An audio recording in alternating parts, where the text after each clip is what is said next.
Rishi Sunak has entered the debate about David Tennant's statement on Kemi Badenough when he received the LGBT award.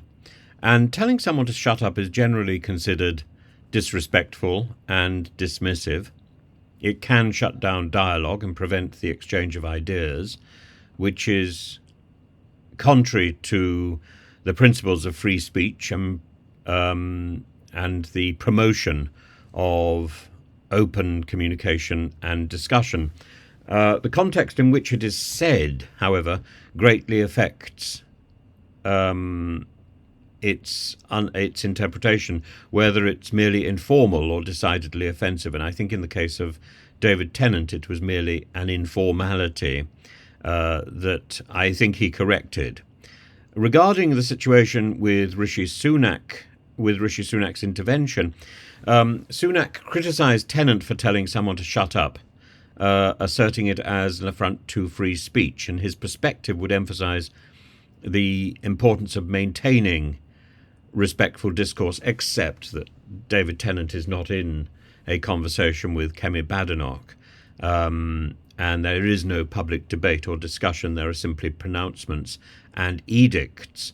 Free speech is a vital part of our society, but it's also important to ensure that freedom is exercised within a framework of respect on all sides, allowing all parties to express their views rather than simply to pronounce or repeat slogans, and also to be in a position where they are not silenced rudely.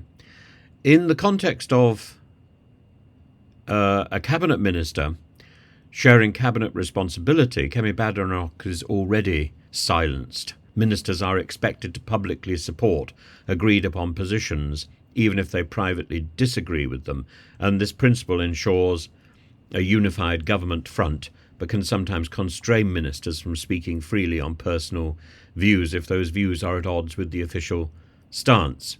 Kemi Badenoch, as the Equalities Minister, would have been expected to advocate policies that promote diversity and support all communities. However, her effectiveness in this role is subject to debate because of the perspectives of the cabinet responsibility that she shares. Her tenure as the Equalities Minister has been marked by a range of response, let's say, about her approach and effectiveness in promoting equality for disadvantaged and vulnerable groups, including the LGBTQ plus community. And critics have pointed out that during her time in office, she has taken stances that are perceived as controversial or not fully supportive of advancing the rights of all the groups that she represents. And her approach, particularly when it comes to LGBTQ plus advocacy groups, has been characterized by some as a pushback against what she describes as identity politics, which can be divisive. On the other hand, supporters would argue that she has promoted a vision of equality based on fairness and the removal of barriers for all, rather than one specific group of identities.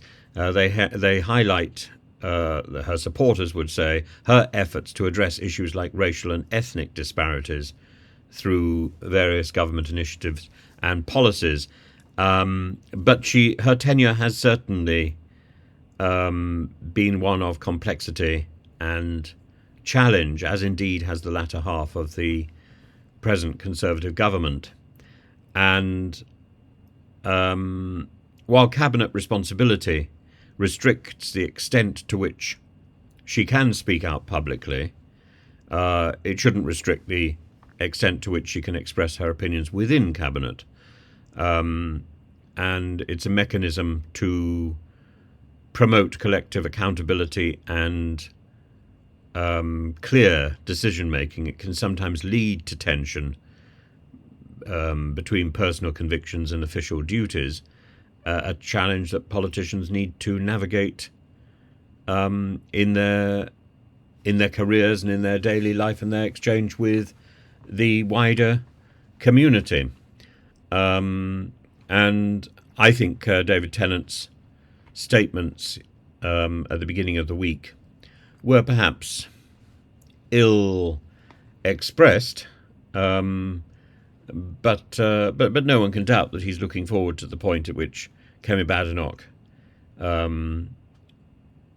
is no longer the Equalities Minister, and that sets up quite a challenge for the new Equalities Minister, and I think she pointed out that she was the only black member of the government, a black female member of the government, and that isn't necessarily a something to crow about, is it? That doesn't reflect well on the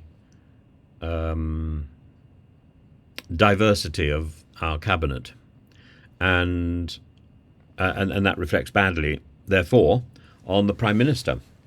And equally, I was not entirely certain that she was fully supportive of Diane Abbott when Diane Abbott was facing the Frank Hester challenge, and if she felt so firmly about the representation of black people in politics, maybe she should have been more vocal at that point in support of Diane Abbott, and indeed I would have liked to have seen Diane Abbott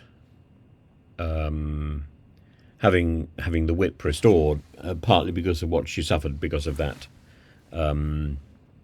appalling display.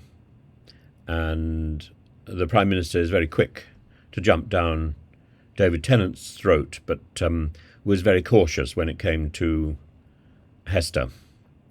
And it's actually a very similar issue, and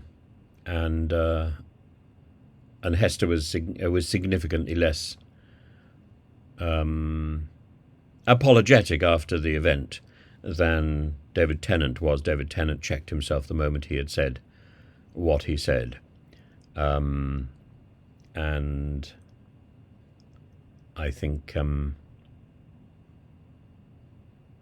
Tennant can be exonerated, but I think Kemi Badenough has quite a lot of explaining to do about her time as Equalities Minister, because we don't see more equality, we see less equality. And I certainly don't think she has done more to push either the support for the trans community or indeed the support for women's security. Neither has been effective under her leadership. All she has done is stir the pot, and that isn't enough. That's not sufficient. Stirring the pot, that's not her job. Her job is to produce solutions.